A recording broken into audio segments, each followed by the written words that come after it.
how a creative mind works. It's like, imagine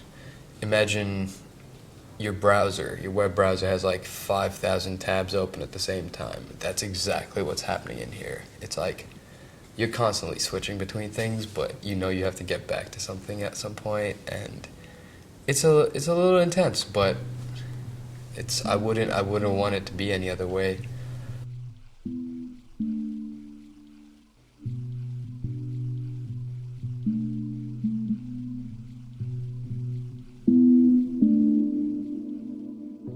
So the latest project, you throw a bunch of things up on the wall, and so this one hit. I think we've got funding for the Dex feature film. Right now,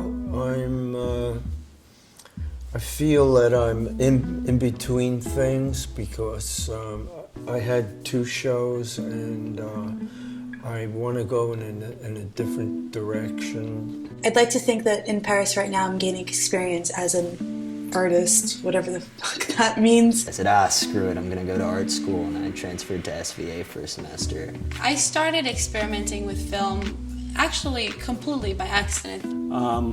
One of the things I was very good at and still am is drawing. I am an actor. I knew I'd be a painter by the time I was 13 years old. I just decided to be artist when I was 4th grade of elementary school. I think since I started walking, I danced. I cannot remember any time when I didn't dance. So this is my life. I'm that girl with big DSLR and a huge lens, or and I always look for a story. I always look for something to say. For even though I feel like I'm very detached with my form of storytelling, I'm very I'm there and I'm gonna tell you what I see, but I'm not gonna give you any commentary or analysis on it. I've been doing a lot of rewriting on a really, really long piece of work that is essentially about a lover I had for 17, 18 years. I didn't want to make it a mini bio. I didn't want to make it a novel. It's sort of like a long, short story. It starts a young girl, the protagonist, grows up on fishing boats in Maine. She hears music and everything, in the repetitive sounds of the winches and the engines and the motors, the gulls, the ocean, the waves, the water, and it kind of all comes together for her, and worlds collide in this character. She has this great passion of taking these sounds that no one's ever heard before and layering them, just like in the house music, the layers of sound. I live in a building that is kind of also a collective of artists. Most of the people there, 345 Eldred, they call it Eldred Lofts. Everybody there is an art form. Some people have their own studios set up. There's like a group of aerialists that live in the space above mine. They do crazy performances. Actresses, like musicians, programmers, like the whole thing. Westbeth is a place, a special place where artists, people can live, people can express themselves, people can sing, people can dance. We performed and taught adults that were in like the late 20s, 30-year-old contact improv class in this little church, and I think 10 people showed up. The contact improv scene is almost kind of dying there, and they were attracted to way other movement than the other students are. But what was so cool is that we had this big 15-minute improv at the end, and it was almost like we created a monster. Like it was just like crazy movement. Like who would have thought that like 15 people are in this room just like screaming and banging on the floor, or just lying on the floor, or moving in very odd ways that you just don't normally do in your everyday life. It's been always my problem since I was a small girl. My mommy would notice that. I didn't know it because it was me. For me, it was natural. My mom would be like, you want to have everything. You can't have everything. You can't be everybody. So I wanted to be a doctor and a lawyer, but an actress and a painter. And I wanted to write books, and I wanted to write plays, and I want to act in a play, and then I want to sing in a play. So I wanted to be an artist. But then again, I wanted to sell apartments because she was such a business. I wanted to wear those long coats, have my hair up, and be a businesswoman. And I know I can do it all, but then I have this time issue. Like there's no time. I'm not gonna be able to do it all. And then I'm freaking out. How much time do I have? So I'm like, okay, I focus on my paintings because I'm very good at it. I'm gonna do that. I love it.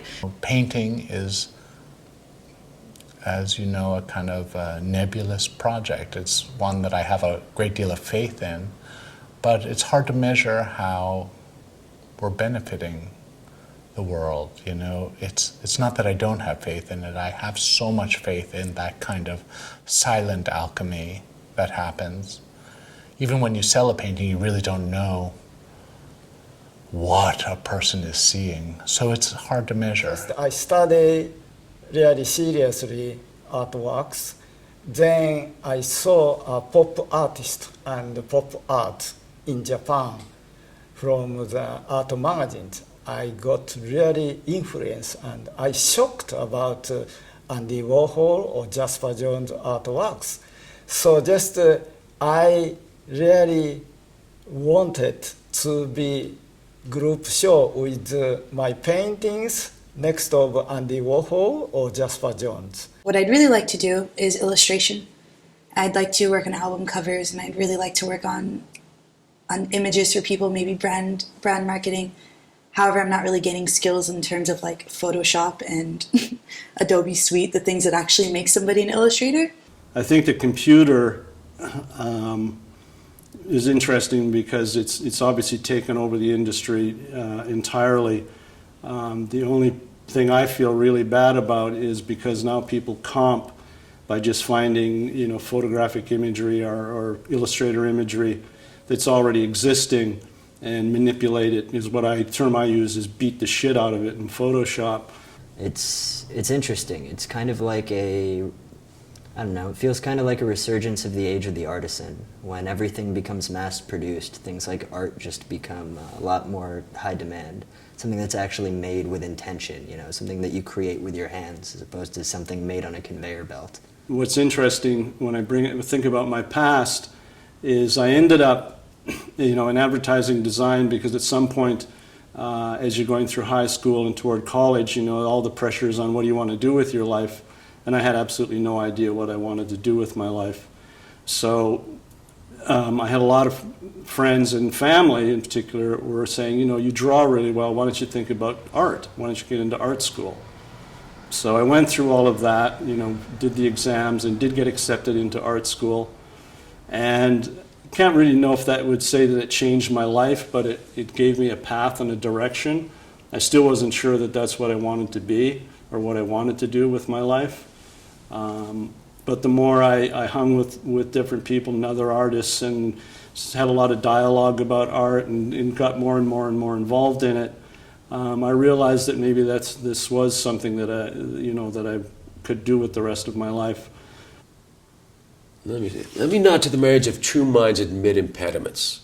Love is not love, which alters when it alteration finds, or bends with the remover to be removed. Oh no, it is an ever-fixed mark that looks on tempest and is never shaken.